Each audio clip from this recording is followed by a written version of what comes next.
Të nderuar teleshikues, përshëndetje. Unë jam Roland Çafoku dhe ky është emisioni Dekalog. Kush fiton Tiranën ka fituar zgjedhjet e 11 majit. Tashmë dihet rregulli i pashkruar që në kryeqytet zhvillohet betejë më e rëndësishme në një garë elektorale. Lista e mbyllur dhe e hapur ka pasur shumë diskutime, shoqëruar me shumë diskutime, madje edhe debate, por çfarë thon vetë protagonistët, pra ata që janë në këtë listë dhe garues në zgjedhjet e 11 majit. Unë sot kam zgjedhur dy personazhe përfaqësues të Partisë Demokratike, nga personazhet më të njohur. Së pari kam Jorita Tabakun, 3 herë deputete dhe një nga personalitetet më të rëndësishme të kësaj partie, dhe është hera e parë çuditërisht që jemi përballë në një intervistë. Është moment historik, thua? Historik, po sa bëjmë kështu tani, se ju të Partisë Demokratike keni shumë kështu madhështore, historike, më të mëdhaja. Për te shakas, është kënaqësi, ndoshta e kemi shtyr pak në kohë, po duhej patjetër që të vija këtu. E kisha këtë detyrim timin. Jo, detyrim nuk e ke. Jo, që të isha prezencën nuk e ke detyrim, por unë me vërtet kam dashur shumë të kisha në intervistë, por arsyeja e mos arsyes tënde. U gjet që vetëm sot. Megjithatë, ju falenderoj që jeni në. Faleminderit ju për ftesën dhe për insistimin e vazhdueshëm. Po nëse gazetari nuk ka këmbguljen, pastaj s'ka punë me këtë profesion. Zonja Tabaku, si ka filluar fushata? Do doja ti vjen nga terreni direkt edhe për këtë dhe të falenderoj se ke lënë ca punë që erdhe këtu, po edhe pavarësisht se edhe kjo të shërben. Kam lënë ca punë që të vija këtu me shumë kënaqësi, në fakt. Ditët e para të fushatës janë kontakte me njerëzit, përveç zonës elektorale, shtabet që janë ngritur, kontaktet me diasporën e cila voton e para, në fakt krahasuar me tjerët, identifikimi i të gjithë të rinjve. Pse voton e para? Sepse fletët për diasporën do të shkojnë më parë dhe do të vinë me post përpara ditës së zgjedhjeve. Sigurisht votat do numërohet me 11 maj, po deri në 11 maj ato do kenë ardhur votat e tyre. A pse ata mund të votojnë përpara? Ato do të votojnë përpara dhe do të vijë zarfi. Nuk e di afare këtë, ata mund të votojnë në datën 10, 9.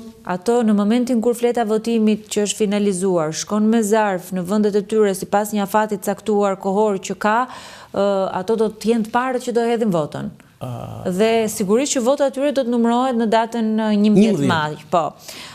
Dhe këto janë pak a shumë aktivitetet e para të fushatës, pra angazhimi në terren me strukturat, një shtabimi, puna me rinin, shtabet në zonë të ndara gjeografikisht, edhe duke u përpjekur. Ke zonë të caktuar? Unë kam 2 zona elektorale, që është dega 2 e Tiranës, që është dega që unë kam ndjekur mandatin e fundit, dhe dega 12 e Tiranës. Dega 2 ma bëjnë qik location kështu fix? Është Pazari i Ri, rrugicat e vjetra. Që në fakt është Pazari i Vjetër?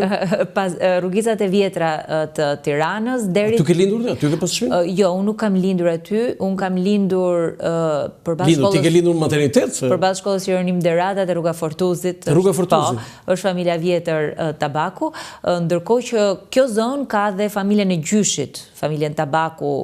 Nga babi, gjithmonë. Po, ngjitur me xhamin e tabakëve, kjo zonë ka urën e tabakëve dhe ka pjesën e vjetër të familjes që ka jetuar atje, dhe unë prandaj kam një lidhje me atë zonë. Kur shkon aty ti përpara parlamentit, mos më thuaj që nuk kalonte urë e tabakut. Jo, nuk kam ndaluar ndonjëherë, po është pjesa ku familja ka pasur shtëpinë e vjetër dhe aty ku kanë qenë të gjithë, siç jetonin atëherë njëri një kohë, të gjithë afër e bashkë me njëri tjetrin. Unë do doja shumë që të shikoja një herë duke kaluar mbi urën e tabakëve dhe të merrja një aparat fotografik dhe të fotografoja. Do bëjmë ndonjë spot elektoral tani, tabaku mbi urën e tabakut. Do bëjmë ndonjë spot elektoral. Tani ma dhe iden. Kjo është një zonë. Ndërkohë dhe kjo shkon deri në Sauk. Deri në Sauk? Po, është një pjesë shumë shtrije shumë e gjerë, është një pjesë e bllokut, është Fakulteti Ekonomik. Edhe bloku? Po, një pjesë. Aty te bloku ku kujdes? Mbrapa kryeministrisë. Pjesa mbrapa kryeministrisë, rrugicat e Bujar Lako i ndrit shpirti aty ku është, aktori i madh, në 97-ën ka qenë kandidat në Tiranë e Re dhe mori 17% të votave. Disi tha, edhe në Moskë tha, do të kisha vënë kandidaturën, do kisha marrë shumë. Është thyer, ka ndryshuar. Është pjesa Fakultetit Ekonomik, ku unë kam qenë pedagoge dhe kam shumë miq edhe shok, është pjesa e qytetit Studenti, që ka shumë. Ata nuk votojnë aty, zonja Tabaku. Studentët? Në qoftë se studentët janë në sezon provimi. Jo, te godina aty nuk votojnë, ata mund ta kesh shpinë në ndroq. Ato votojnë në zona të ndryshme dhe në të gjithë Tiranën, në fakt pedagogët dhe kolegët e Fakultetit Ekonomisë më kanë thënë që do më mbështesin dhe shkon deri në Sauk. Mund të thuash një emër nga këta pedagogë që do të mbështesin?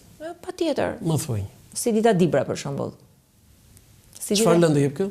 Si dita jep menaxhim burimesh njerëzore tani. Është strukturat e PD-s? Jo, nuk është. Nuk është. Se këtë do. Po tjetër. Po mund të them shumë, po më thash. Të thash. Unë të thash. A kupton ti po deklaron votën e disa pedagogëve? Unë të thash njërin që e ka pas një kompleks që del dhe më mbështet pas një kompleks. Mirdaim Axhami, për shembull, është pedagog i marketingut. Një grup i madh kolegësh atje, zona shkon deri në Sauk dhe më pas kam dhe një pjesë që janë fshatrat e Tiranës, Farka, Petrela, Bërgjita. Po. Vajza nga kryeqyteti tani po merret me fshatrat. Çfarë lidhje me fshatrat? Kam lidhje të vjetër, sidomos me këto fshatra, lidhje familjare, farefisnore, po edhe si përfaqësuese komunitetit Tiranës, ato më kanë kërkuar vetë, Landi, dhe unë nuk i thosha dot jo. Si të kanë kërkuar hajde këtu? Më kanë kërkuar përfaqësuesit e zonës që ta mbuloja unë atë zonë, dhe kjo është një zonë e re që unë marr për herë të parë. Dhe po pjesa e fshatrave të tjerë kush është? Cilë fshatra? Fshatrat e tjerë mbas Saukut është Farka, Petrela, Bërgjita, Kraba, Baldushku. Zona jote kjo? Po, edhe kjo. Dhe këtej deri ku shkojnë? Deri në pjesën perëndimore? Deri në Elbasan, ndërkohë që këtej nga pjesa tjetër vazhdon një zonë tjetër, Ndroqi, Yrsheku është. Ke gjitha këto? Jo, Ndroqi, Yrsheku këtej jo. Vetëm pjesën që shkon në rrugës Elbasanit, po territori i madh. Do aty je vetëm ti? Aty jam unë dhe është dhe një koleg po tjetër i Partisë Demokratike, zoti Ete Maga. Kam shumë respekt për. Është një zotëri që njeh shumë mirë zonën. Jo, për më tepër ka një histori shumë interesante personale, besoj e dini ju. Ai është futur në 2 korrik në ambasadën franceze dhe e ndan jetën mes Shqipërisë dhe Parisit. Dhe atje ka bërë një jetë, ka një karrierë të suksesshme dhe nuk e di është herë e dytë që kandidon. I shkreti vetëm kandidon, humbet gjithmonë me sukses. Jo, ai ka përfaqëson një komunitet i cili i beson atij dhe ke modelit të tij dhe ka edhe votat e veta dhe komunitetin e vet, po është dhe arsyeja pse pranova është pikërisht është dhe zoti Ete Maga se e njeh shumë mirë atë komunitet dhe atë zonë. Tani, me këtë që keni bërë si vjet me këtë ligj për mënyrën se si votohet, se si kalkulohen votat, ju duhet thoni të lutem më jep votën mua, po mos ja jep atij. Tani çfarë ndodh aty brenda, domethënë se kjo e dëmton frymën zonja Tabaku. Landi që të flasim, domethënë që timi të hapur me njëri tjetrin, se ne jemi në fushat, domethënë s'ka më kohë për politik, për vota, për tani po të shem mbyllur në fushat tani. Pikërisht këtë po them. Unë isha kundër këtij modeli dhe jam ngritur dhe kam folur në parlament dhe kam thënë që për mua modeli më i mirë është ai model që e voton drejt për drejt dhe që ka një lidhje të drejt për drejt me elektoratin. Sepse ky sistem, po dhe ai që kishim ne më parë, nuk ka një lidhje të drejt për drejt, sepse unë do të votohem në gjithë Tiranën. Dhe në fund të ditës, vota ime dhe mandati im do të varet nga gjithë qytetarët e Tiranës, i imi dhe i çdo kolegu tjetër. Ndërkohë që kur ti ke një sistem qoftë edhe majoritar, që Jorita përballë Landit fiton, unë jam borxhlia atij komuniteti njerëzish aty. Dhe ky sistem majoritar ka një përfaqësim më të drejtë për drejtë. Dhe të them drejtën, unë isha për një përfaqësim më të drejtë për drejtë. U vendos për këtë sistem. Unë në këto ndryshime të kodit isha në mbështetje për faktin e thjeshtë se këtu ishte edhe vota diasporës. Dhe unë isha pro votës së diasporës. Në këto kushte që jemi, është e kotë që të rritë me të shkuara. Puna është në këto kushte që jemi, si do të maksimizojmë votën për Partinë Demokratike dhe votën për Jorita Tabakun, sepse unë kërkoj sigurisht edhe votën personale. Ju ishit nga më të votuarat në listën, në garën e primareve. Primare ka qenë një gjë shumë e bukur, se ju edukuar në Shtetet Bashkuara të Amerikës, sigurisht do të këtë pëlqyer kjo pjesa e primareve. Por të fitoje para dhe pastaj të ishin listë të hapur, do thënë kërciste, por në pikë vështrimin tim edhe nuk kërciste. Unë nuk kam bërë një kritik publike, sepse unë nuk ofendoj, nuk shaj, po kritik bëj. Sepse mendoja, disa herë, po. Dhe ja u kam përballë dhe them, sepse unë jam karakterial. A di cili ishte vendimi im? Që ti merr vota dhe ti duhet të ishe listë të hapur. Kjo është ideja. Tani ndoshta kështu e kanë menduar si puna juaj. Është e vërtet që pata një rezultat të mirë në primare dhe është edhe një moment vlerësimi ndaj edhe borxhi ndaj strukturave të Partisë Demokratike. Jo, në numër shumë i madh, Shiko, mund të mendosh që mund të votojnë me mira, po vota ishte shumë e shpërndarë sepse kishte shumë kandidat. Do të thonë ishin në Tiranë mbi 50 kandidat. Dhe mbi 50 kandidat ka një shpërndarje vota. Nuk quhen të 50 Jorita Tabak. Tani, unë mendoj që pata një vlerësim dhe sigurisht jam falënderuese atyre që më votuan. Po për te kësaj gjëje, ne primaret i kaluam. Ishin një gjë që i bën mirë partisë, nuk është kulturë politike, po që mendoj që kemi nevojë ta forcojmë dhe ta përmirësojmë këtë kulturën politike.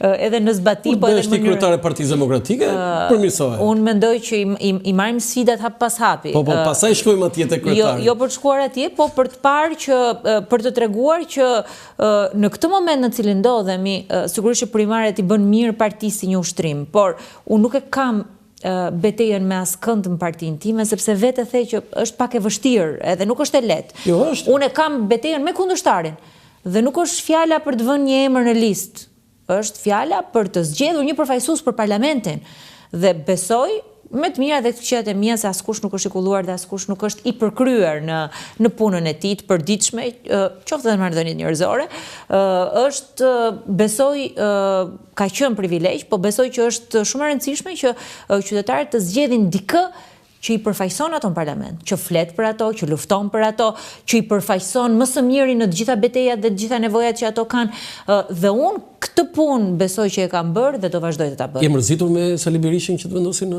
listë hapur? Do të them atë fjalinë që kam thënë se nuk dua të them asgjë tjetër përveç asaj që kam thënë. Jo thoj çfarë duash ti? Unë në momentin ku diskutua në mbledhjen e kryesisë, isha e shkarkuar nga diskutimi sepse e kisha diskutuar përpara. Se gjakun se e shkarkuar thash nga cilat detyra aman? Nga diskutimi, sepse nuk është se e mora vesh aty. Kishim 2 ditë që e diskutonin, po kisha diskutuar me të, i kisha thënë mendimet e mia, më kishte thënë mendimet e tij, dhe kjo ishte një zgjidhje optimale. Jo, të tha zoti Berisha që ti do ishe listë hapur më përpara? Po, kam diskutuar. Çfarë i thatë? Unë i thash atë që thash publikisht, por nuk kam ndërmend që të bëj pjesë të debatit televiziv atë që unë kam diskutuar në një zyrë të Partisë Demokratike. Nga jo vajza e druajtur me ziflisje, je bërë specialiste, je ke kaluar. Jo, specialiste jo, por kam mësuar në këto 3 vite Landi që kaloi Partia Demokratike, që shumë gjëra të partisë duhet mbeten në parti. Ja kam kërku kolegëve me kokë. Në këto 3 vite? Në këto 3 vite të vështira. Ke qenë çik shumë si mbi palët, si ndërkombëtare. Fare. Në mënyrë absolute. Nuk e mbajtur pozicion. E kam mbajtur pozicionin ashtu. Edhe me Bashën, edhe me Berishën. Në asnjë moment. Kam qenë me Partinë Demokratike. Kam qenë e para që i kam kërkuar Lulzim Bashës dorëheqjen, e para që i kam kërkuar dorëheqjen. Kam qenë e para që kam thënë që Lulzim Basha është e shkuara dhe kam vendosur një moment që ndoshta ja vlen të bëja më mirë opozit. Tani ato u bën virale ato pamjet tuaja, unë harrova ti thosha cila pamje?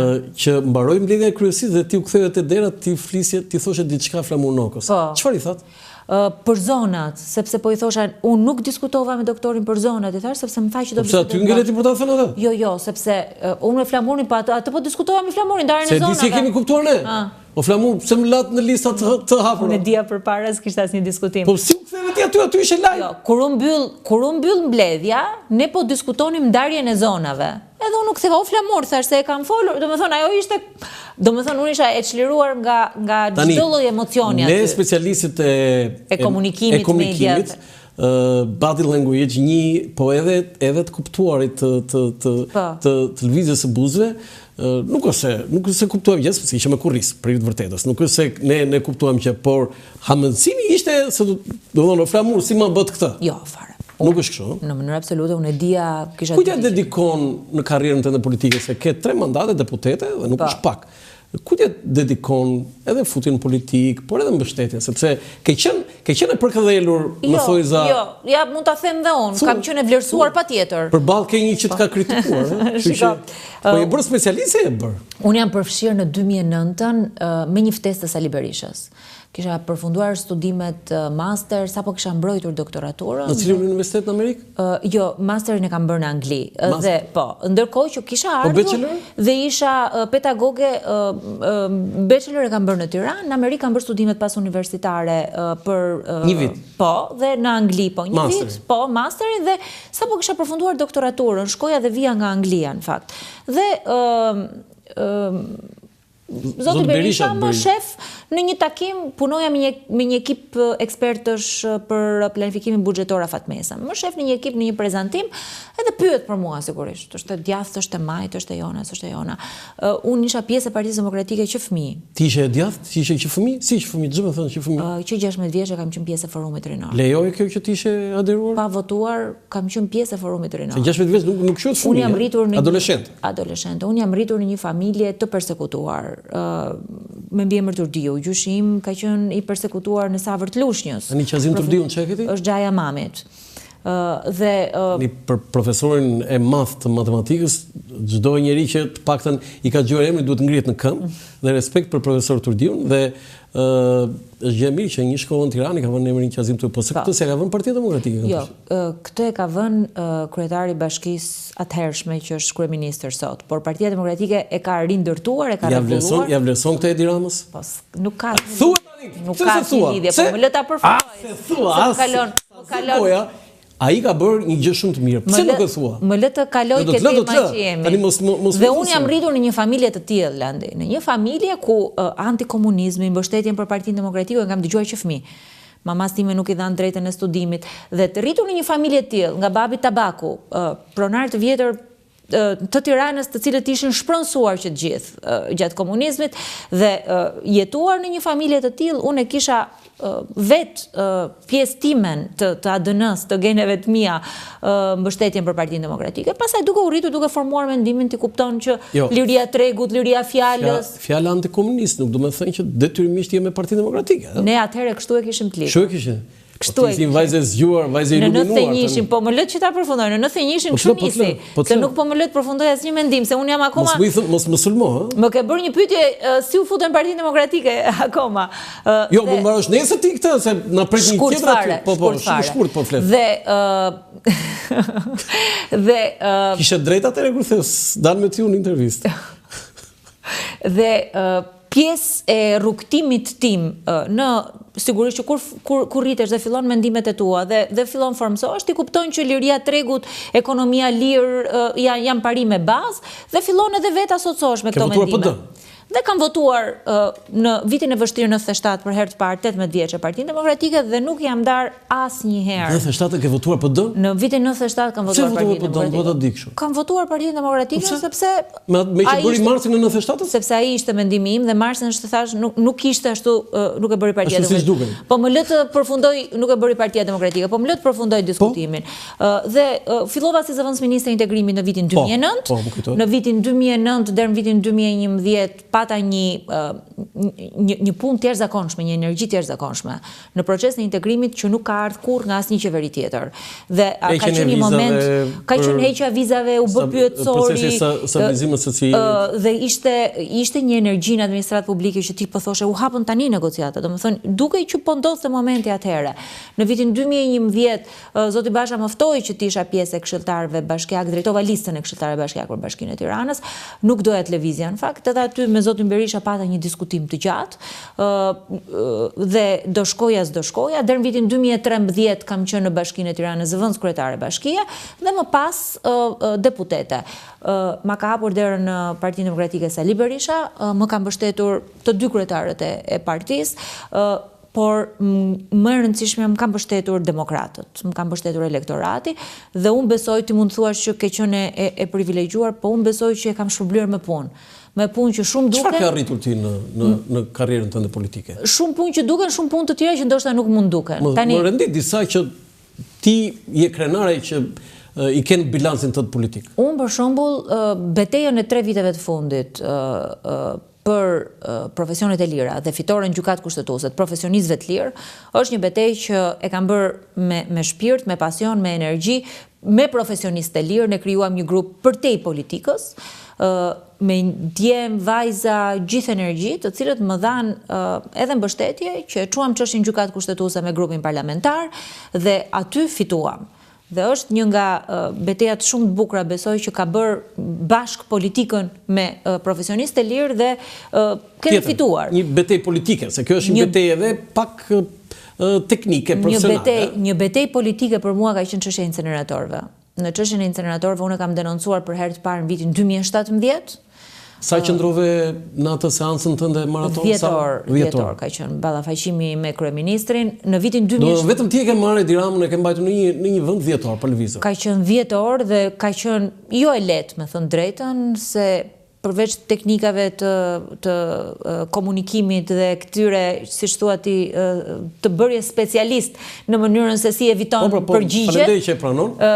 Për kundërshtarin po e pranoj, se si eviton përgjigjet, ka qenë një punë voluminoze e shtrirë në vite, që kulmoi në shtator të 2021-shit deri në shkurt të 2022-shit të Komisionit Hetimor, por nuk ka qenë dhe një situatë e lehtë për Partinë Demokratike në atë kohë. Do të pyes për të përkryim pak tute incineratorët, se Edi Ramën se Kololdashi e ka mbajtur 2 orë në komision, nëse të kujtohet, ti s'ishen politike. E kam ndjekur atëherë sepse ka bërë lajm, megafoni ka bërë lajm përballja. Dhe e dyta je ti që ke mbajtur 10 orë. Me i thëtë, ato pyetët kush ti sillte në celular? Shiko, në atë periudhë kishte njerëz qytetar pafund që më dërgonin pyetje. Unë punën time e kisha bërë vetë. Ti lexoje pyetjet e qytetarëve, po sigurisht qytetarit ishte. Një sekond ta them. Unë kam bërë punën time që nga shkurti 2017-s kur e kam denoncuar për herë të parë atë. Shkurti 2017-s. Kisha mbledhur gjithë dosjet, një punë voluminoze, jo vetëm unë, me një grup në Partinë Demokratike, me specialistë që njohin fushën. Kishim çuar kallëzime në SPAK, kishim çuar 3 kallëzime, Departamenti Antikorrupsioni, Departamenti Mjedisit, ndoshta unë mund të isha edhe fytyra publike, po një grup njerëzish që kishim punuar. Gjatë hapjes Komisionit Hetimor kishte shumë skeptik në fillim.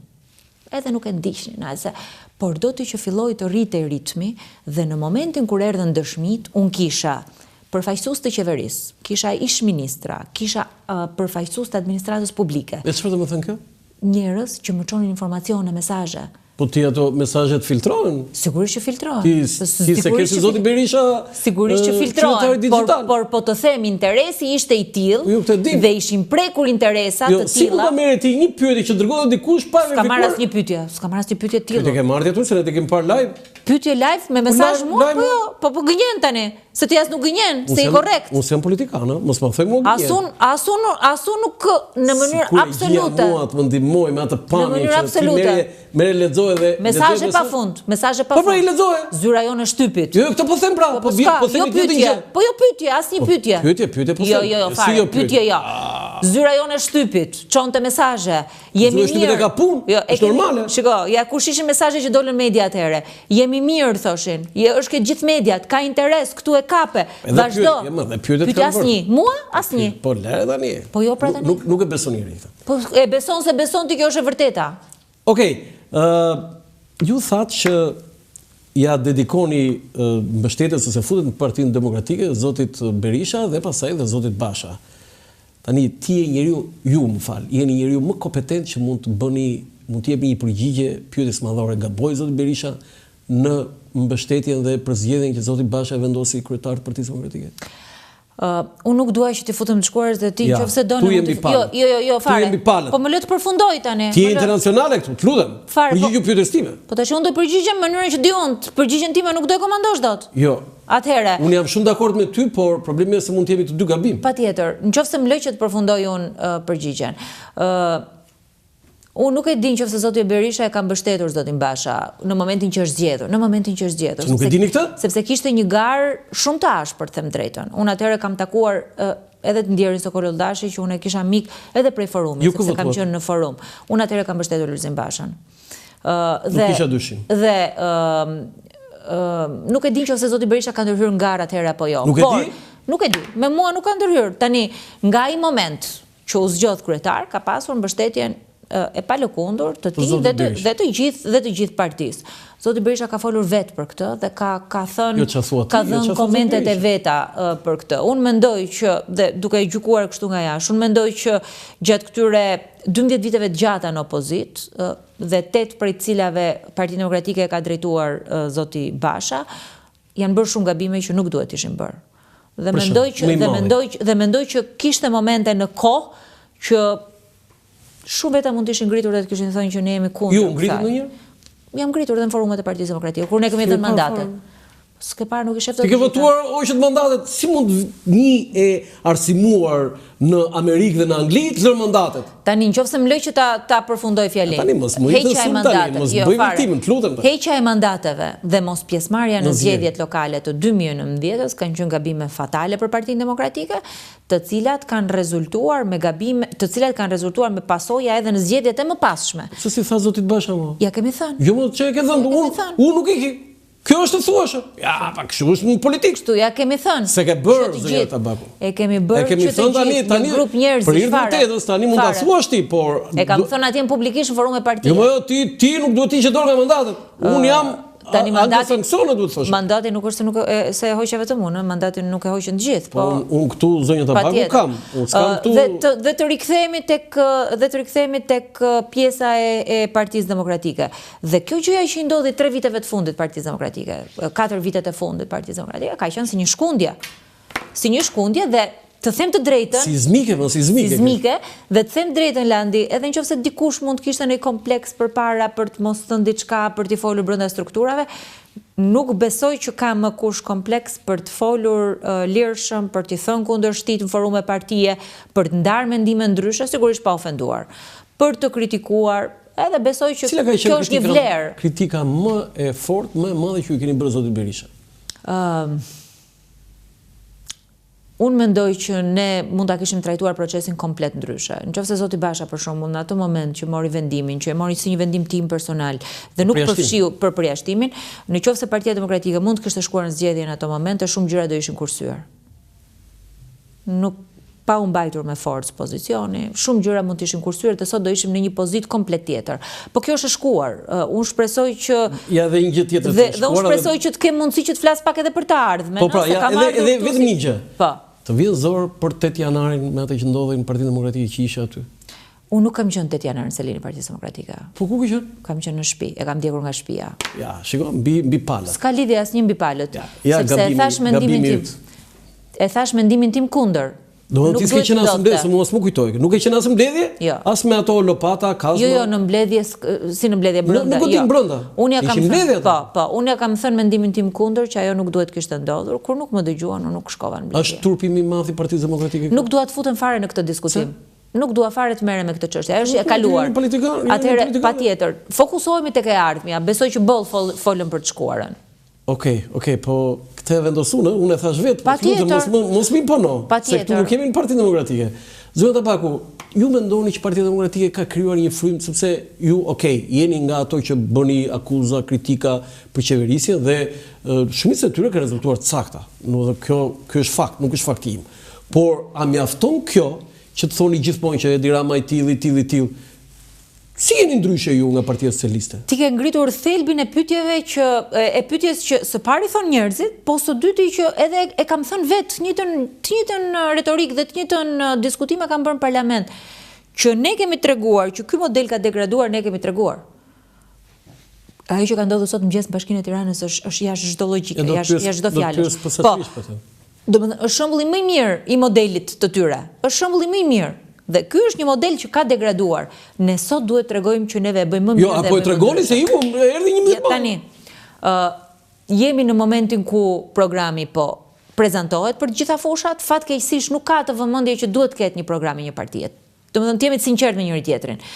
Sot oferta politike nuk fokusohet te programi, megjithëse Partia Demokratike është duke e bërë këtë dhe jemi në kontakt të drejtë për drejtë me qytetarët. Secili prej nesh është duke u përpjekur që të zgjedhë kontaktin der më der, kontaktin personal, sepse ndonjëherë të ndihmon edhe për të vendosur një marrëdhënie me qytetarët. Po jo, e keni krijuar frymën apo jo? Fryma është duke u krijuar dhe është duke u ngritur. Duke u krijuar? Po erdhën më. Tani, kush e mendonte? 2005-ën ishte krijuar fryma që në 2004 që erdhën në pushtet. Do më lësh të përfundoj një fjali, kush e mendonte një vit përpara që Partia Demokratike do ishte sot kush këtu? Kush e mendonte një vit përpara që Erion Veliaj do ishte në burg dhe që gjithë makineria e tyre elektorale do ishte çmontuar? Kush e mendonte një vit përpara që kryestrategu i fushatës së Trumpit do kishte ardhur që të mbështeste Partinë Demokratike dhe të përcaktonte strategjinë e fushatës? Juve jeni e kompleksuar me këtë që erdhi si fitastu dhe do fitoj Partia Demokratike? Po ky nuk është kompleks. Ju jeni amerikane në formë tani. Po më dëgjoj kush është ideja kësaj? Një kompani e një niveli të tillë ja vendos fytyrën, bagazhin, po njëkohësisht edhe mbështetjen, një situate kur ka fitore. Sa është fatura që paguani ju si Vitas? Kur ta deklaroj partia, do ta kemi atje. Këtu jeni njësoj si Partia Socialiste. Po prit, Partia Socialiste nuk i deklaron. A i fillon punë, prezentohet, ju s'keni një faturë. Po faturën do të depozitohet në KQZ. Për këto faturat, fatura do depozitohet në KQZ. Fjala faturë, në gjithë karrierën tënde mund të jetë ajo që ti e ke lakuar në të gjitha rastat, emërore, gjinore, faturë. Dhe do të jetë të njëjtin standard. Jo, dhe kur vjen puna, okej, në rregull. Kur vjen puna për Partinë Demokratike, ti thoj se di, prisë do kur. Po unë nuk thash se di. Unë thash Partia Demokratike do ta deklaroj sipas ligjit faturën, duke bërë çdo gjë ashtu siç e kërkon ligji. Nuk do ketë asnjë gjë të fshehur, transparente. Tani, kardinalja si temë në Partinë Demokratike është SPAK-u. Unë e di qëndrimin tënd për SPAK-un. Ti nuk e ke cilësuar vetë personalisht, nuk e ke artikuluar organizatë terroriste dhe Altin Dumanin një krye kriminal. Vetë ju nuk e keni artikuluar. A i keni thënë një Zoti Berisha, këtu jeni gabim? Nuk e kanë pasur këtë diskutim me zotin Berisha, kolegë të tjerë që mbulojnë këtë fushë kanë pasur dhe ne kemi diskutuar mes kolegëve këtë çështje. Kjo nuk është ndarë me fushë, kjo je politikane e nivelit lartë, ti nuk je atje në fund. Olandi, nëse më lej që ti të përfundoj unë një mendim, unë e përfundoj, nëse ti s'do unë se përfundoj. Je mësuar një çik kështu në fare. Po ti kur thuaj një gjë gabim unë e ndryshoj. Po s'është gabim, lë ta përfundoj. Nuk më ka rastisur që ta diskutoj këtë gjë. Kolegë të tjerë kanë diskutuar, mes kolegëve ne kemi diskutuar me njëri tjetrin. Dhe qëndrimi im është i qartë, është publik, nuk është as mbi palët, është transparent. Unë në SPAK kam çuar 15 dosje vetëm për inceneratorët. I kam çuar në kohë. Shumë kolegë të tjerë kanë çuar dosje. Po më lë ta përfundoj pra. Si çuni ju atë dhe pastaj thonë organizat kriminale. Pikërisht pa më lë ta përfundoj. Dhe ne besojmë ke institucioni dhe ke forca institucioneve dhe prandaj e bëjmë këtë. Që ka në SPAK prokuror, të cilët janë të influencuar politikisht. Kush është? Të cilët nuk kanë ndoshta parimet më të mira të integritetit. Kush është? Ka pafund, me emra nuk përmend askënd. Atëherë mos e thuaj pastaj. Brenda Partisë Demokratike sigurisht që të përmend këtë duash. Jashtë Partisë Demokratike në drejtësi unë nuk jam dhe s'kam qenë dhe s'kam për të qenë kurrë ashtu siç ndodh me përfaqësuesit e majorancës, që është i mirë për mua dhe i keq për kundërshtarin. Majorancës një të gjë them këtu, po ju e aderoni në një parti që zyrtarisht e keni cilësuar SPAK-un në organizatë terroriste. Ti do më japësh mundësinë muaj që të flas për këtë çështje, se kjo është e rëndësishme, nuk e bëjmë dot me zhurmë. Atëherë, dhe mendoj që ka njëkohësisht edhe prokuror të guximshëm në prokurori dhe gjykatës të guximshëm në gjykatë, të cilët në pjesën më të madhe të rasteve, nëse lihen pa presion politik, pa sulme, pa intimidime, bëjnë punën e tyre. Rasti i Erion Veliajt është rasti që kjo tregohet. Nuk janë të gjithë njësoj. Edhe në politik nuk jemi të gjithë njësoj, se the pak më përpara që gënjejnë. Një herë të vetme më tregon mua kur në politikë unë s'kam thënë vërtetën. Një herë të vetme më tregon kur nuk kam pasur interesin tim më të mirë publik, interesin publik në më të mirën time. Nuk kam patur rastin. Nuk e kam pasur. Nuk kam patur rastin t'i them Sali Berishës. Se kam pasur rastin që të diskutoj për shumë gjëra të tjera ja kam thënë. Po nuk është gënjeshtër. Kjo është e vërteta. Po nuk kam pasur rastin. Po s'kam pasur rastin ta diskutoj. Ka qenë i zën Berisha apo ka qenë i zën ti? Shiko, ndryshe nga çfarë juve mendoni dhe nga ndryshe nga çfarë ju aludoni, ne gjërat i diskutojmë shumë hapur. I diskutojmë dhe mendimet shumë hapur. Atëherë pse se ke pasur rastin pra? S'm ka rastisur për këtë çështje do ta diskutoj. Dhe nuk është fare gënjeshtër. Zoja Bagu, je e kënaqur që është arrestuar Erion Veliaj? Je lumtur? Unë nuk i uroj askujt nga pikpamja personale që ti ndodhi kjo që i ndodhi Erion Veliaj. Se ka ngazëllim në Partinë Demokratike? Po do ma lësh, po ti ma lë që ta përfundoj një fjali se dakord këtë tjetra nuk binim dakord, po më lë këtu. Nuk i uroj askujt nga pikpamja personale. Edhe më vjen keq ndonjëherë kur arrestohet një politikan, njerëzit ngazëllehen, si thua ti. Ka edhe lumturi. Sepse ndoshta mund të jetë krijuar edhe një imazh i gabuar. Por në rastin e Erion Veliajt është politikani i cili ka abuzuar më shumë, ka abuzuar pafund dhe është politikani i cili e ka kthyer Bashkinë e Tiranës në një makineri, përveç se votash, përveç se abuzimesh, përveç se korrupsioni, po edhe për përfitime personale. Këtë di gjykata, Ato që thot gjykata po themon. Po të të marrë një rast për shembull sepse është Partia Socialiste me dy standarde. Un kam 3 çështje gjyqësore me zotin Erion Veliaj. Më ka akuzuar për shpifje mua. Janë proces, po një se kur e fitoj. Më lë ta përfundoj. E kam akuzuar unë atë njërën për shpifje, pastaj më ka akuzuar ai mua për incineratorët. Unë e kam akuzuar për shpifje sepse kur ishte fushata e kaluar dhe kur ishte çështja e incineratorëve, ai filloi që ashtu siç ka makinerinë e tij të baltës, të sulmoj këdo, filloi të më sulmoj mua. Se më perceptonte rrezik se unë po i nxirrja çështjet e incineratorëve. Dhe jam në gjyq me të. Ai dikush është gjyqtari që i ka dhënë të drejtë në një seancë atij? Erion Bami, që është pikërisht gjyqtari që ka tani, që i ka dhënë të drejtë prokurorisë. Jo, në çështjen time i ka dhënë Erion Veliaj. Po pra këtë. Ndërkohë që në çështjen e Spakut, që ka i penalen, i ka dhënë të drejtë Spakut. Ky është doppio standardi. Ishte i mirë Erion Bami, bëri status Erion Velia atje, tha, ka një gjyqtar, tha që ka dhënë një çështje drejt, tha kanë fituar me Jorita Tabaku, media. Tani Erion Bami i jep vendimin tjetër, është i keq. Gjyqi nuk ka mbaruar. Sigurisht, është proces. Tani, sot ka ndodhur diçka në Bashkinë e Tiranës. E pa konceptueshme. Tash një pyetje kam, firma Erion Veliaj është jo? Po sigurisht. Po mua më duket sikur e kanë çik më ndryshe.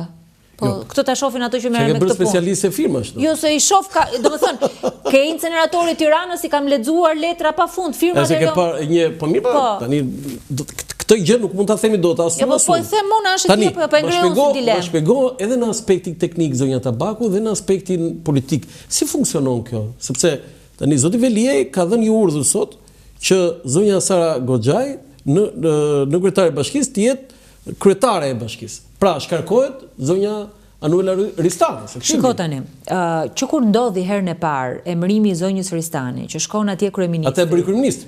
Po jo, urdhri i kryetarit bashkisë ishte, sepse nuk ka urdhër, nuk ka se si ta bëjë kryeministri. Ishte urdhri i zotit Veliaj. Ishte urdhri i zotit Veliaj që sipas ligjit duhet kishte shkuar në Këshillin Bashkiak për tu konfirmuar. Do të thënë duke thënë që këtë emërim ose komandim e bën me një vendim Këshilli Bashkiak. Bëhet me një vendim Këshilli Bashkiak.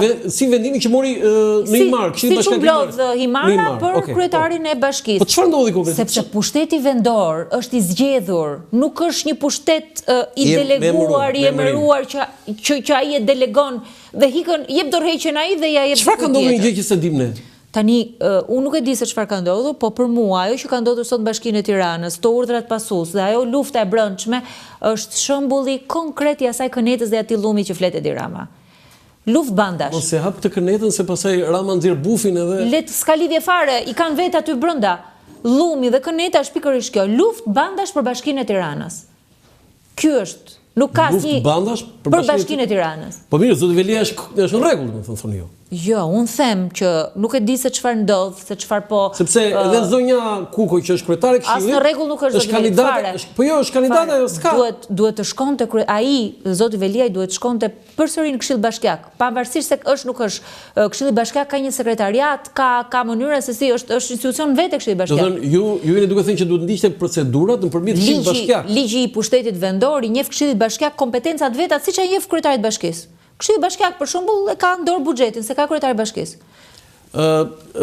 Lidhur po me Bashkinë e Tiranës, zoti Veliaj për mos gaboj deri në datën 10-11 maj është ai afati që plotësohet që nuk paraqitet në punë. Si është rregulli zonja Tabaku? Se ju keni një eksperiencë duke qenë në kryetare bashkisë. Normalisht fakti që nuk është prezent atje në detyrë dhe në punë, normalisht duhet që të ezaurohet mandati i tij dhe Bashkia e Tiranës duhet të kishte shkuar në zgjedhjet parakoshme, them drejtën. Bashkia e Tiranës në momentin që kryetari i bashkisë ka shkuar përpara drejtësisë për një aferë kaq të rëndë, ai duhet kishte dhënë dorëheqjen. Dhe kjo nuk ka ndodhur dhe nuk është Bashkia e Tiranës e para. Ka disa bashki tjera që janë po kështu. Sot kemi 20 bashki të Tiranës që i kemë zëvendës kryetar. Nuk kemë të zgjedhur, i ketë komanduar ato të gjithë. Janë disa që duke vendosur kandidaturën për deputet, ata kanë dhënë dorëheqjen 2 ose 3. Ka disa të cilët... Janë 4, më thënë. 4, po. Do më thënë një numër i vogël. Ke një pjesë tjetër të cilët janë dorëhequr dhe këto e mbrojnë... Po mirë, ato mund të bëhen bashkë dhe bëhen zgjidhje pjesë në zonja Tabaku. Mund të ketë një zgjidhje bëhen bashkë. Ne po flasim për një politikë për qytetarët. Dhe politika për qytetarët është që në momentin që ti ke një akuzë kaq të rëndë për pastrim parash, për korrupsion, për bashkëpunim me krimin organizuar, për ndryshim rezultati elektoral, për kush e di se sa Erion Veliaj, morali politike do të thoshte që ai duhet ta jepte dorëheqjen. Duhet ja kërkonte Partia Socialiste. Partia Socialiste duhej në momentin e parë të thoshte që ip dorëheqjen dhe Bashkia e Tiranës duhet kishte shkuar në zgjedhje. Zotria Tabaku, në 11 maj është një lloj gare që përcakton shumë gjëra. E para njëherë Partia Socialiste është në ekspansion se ka 3 mandate. Në ekspansion? Në ekspansion në bilanc, thash. Në bilanc të mandateve, po patjetër. Dhe ju keni 3 mandate në opozitë. Nëse Partia Demokratike humbet dhe 11 maj, ç'do ndodh? Nuk ka asnjë arsye që Partia Demokratike ta humbas 11 majin. Partia Demokratike i provoi shumë njerëzve që shumë të pamundura. Në qoftë se do më lësh ta përfundoj fjalinë, se sot ky diskutimi jon. Të lutem, mos bëj viktimën, të lutem. Ka shumë arsye që Partia Demokratike të fitojë. Partia Demokratike i provoi qytetarëve, njerëzve që shumë gjëra, shumë tabu u thyen. Kush e mendonte që me gjithë këtë sizmën e fortë që ne thamë dhe shkundjen e fortë, do ishte në këmbë Partia Demokratike. Është në këmbë sot dhe është sot përballë elektoratit me mundësi reale për të fituar. Dhe unë e shoh tek njerëzit, e shoh tek ato që takoj, e shikoj energjinë te strukturat e Partisë Demokratike, po e kam parë energjinë mbi të gjitha tek diaspora. Diaspora ka pas një mbështetje të jashtëzakonshme. Më fol diçka për diasporën, se përsëri do t'i kthem se është një temë shumë interesante dhe kam shumë për zemër. Si e parashikon diasporën? Tani është hera parë dhe është vështirë që ta parashikosh. Është hera parë që nuk e kemi testuar ndonjëherë, por unë di që një pjesë e madhe e këtyre njerëzve janë larguar nga Shqipëria prej kësaj qeverisje. Edhe për opozitës. Opozita nuk ka qeverisur. Opozita sigurisht nuk ka ardhur në pushtet. Nuk ka qenë alternativë. Nuk ja ka dhënë njerëzve shpresën që të mos largohen nga vendi dhe të rinë këtu. Kjo është e vërteta. Po, ndërkohë që janë larguar prej tyre, ka pas një presion shumë të madh ndaj administratës për familjarët e tyre që jetojnë jashtë, ato e dinë se sa është varfëruar Shqipëria, ato e dinë që Shqipëria sot është edhe më e varfër dhe me pensione më të ulta, i kanë të ardhurat që ato sjellin të zhvlerësuara, sepse sjellin më pak para ke familjet e tyre, më shumë para ke familjet e tyre, e dinë se si jetojnë prindërit pensionistë, se sa e vështirë është jeta në Shqipëri, dhe unë kam shpresë që diaspora do e mbështesë Partinë Demokratike. Qofse humbet Partia Demokratike sepse po nuk kanë qofse humbet tani. Ne jemi në fillim të një fushate. E mësuar mirë këtë. Ne jemi në fillim të një fushate elektorale, e cila nuk keni mbajtur një premtim zonja Tabaku. E cila po na çon në një përballje jo për Partinë Demokratike, një përballje për demokracinë. Zonja Tabaku. Dhe unë besoj që kjo është një sfidë për demokracinë. Nëse nga sondimet bëhen bashkë të gjitha ato pjesët që nuk janë të Partisë Socialiste, pra Partia Socialiste më vete, dhe ju gjithë të tjerët, gjithë kjo pjesa tjetër është më e madhe se sa Partia Socialiste. Ju sini bërë bashkë. Premtimi kryesor që ka bërë rithemelimi, sepse ju tani jeni te rithemelimi, tek Partia Demokratike patjetër. Po, se në ato momente pa e marrë këtë vullën, ju ishit mbi palët, ju do fitoni zgjedhjet, po ju premtimin tuaj që do ta bashkojmë opozitën nuk e arritët. Sot Partia Demokratike unë besoj që është e bashkuar. Kushdo që sot mendon që mund të dëmtoj, po më lët Partia Demokratike? Po si është e bashkuar? Sigurisht është e bashkuar. Tani zoti Basha ka Euroatlantike, zoti Shehaj më vete. Tani më lej që ta përfundoj diskutimin. Me sistemin aktual, edhe zoti Basha, edhe zoti Shehaj e kuptojnë që çdo vot që i hikën opozitës i shkon Partisë Socialiste. Dhe unë besoj që njerëzit do të ndërgjegjësohen deri në moment fundit, do ndërgjegjësohen deri për zgjedhje për të kuptuar që sistemi është i tillë që i gjithë potenciali, i gjithë mlefi kundër qeverisë, i gjithë inati që kemi, të shprehet me vot me mbështetje për koalicionin e Partisë Demokratike. Dhe unë jam e qartë që njerëzit e kanë marrë vendimin e tyre. Unë do doja dhe diçka të fundit për pjesën që dje ambasadori i OSBE-s në Tiranë ka dhënë një deklaratë shumë të fortë, madje disa, nuk e di nëse jeni informuar, që e para duhet të ruhet etika politike, e dyta e quan të drejt veprimtarinë e SPAK-ut për vjedhjen ose po themi abuzimet në fushatën elektorale dhe ditën e votimit, dhe e treta dhe media të bëj punën e saj, pra partitë nuk duhet të përdorin median për aktivitetet tyre politike. Nuk e di nëse e ke ndjekur, po e kam ndjekur pak, janë deklarata të cilat mua më duken korrekte. Sepse gjuha në fushat elektorale ka degraduar, edhe unë shpresoj që kryeministri qeveria t'i thrasin arsyes, sepse kjo retorik politike për mua, përveç se është e dalë modë, është e vjetër, po është një gjuhë balte e shëmtuar që nuk i takon askujt që mendon që do e çojë Shqipërinë BE. Se për ta çuar Shqipërinë BE, sigurisht që s'kan për ta çuar. E ka nisur Partia Demokratike, do ta përfundojë Partia Demokratike. Së dyti, për sa i përket se ti e ke në fushën tënde, për sa i përket hetimit të krimit zgjedhor, unë inkurajoj çdo strukturë ligjzbatuese. SPAK-un, Prokurorinë e Përgjithshme, Komisioni Qendror të Zgjedhjeve, të parandaloj, më lë ta përfundoj fjalinë dhe ti ndoshta do ta dëgjosh deri në fund, të parandaloj krimin zgjedhor, të parandaloj blerjen e votës, të parandaloj presionin politik, të parandaloj grupet kriminale për aktivitetin e tyre në funksion të partisë në fuqi, dhe sigurisht edhe një thirrje për median, për transparencë gjatë fushatës elektorale, për transmetimin me korrektësi në fushatën elektorale, dhe unë përdor rastin me qenë se jam këtu në të gjitha aktivitetet e mia do të jenë të hapura dhe nuk do të ketë kasetat gatshme. Çdo gazetar që ka dëshirë të vi në aktivitetet e mia e ka derën e hapur, nuk ka as kaset të gatshme, as komandim mesazhi.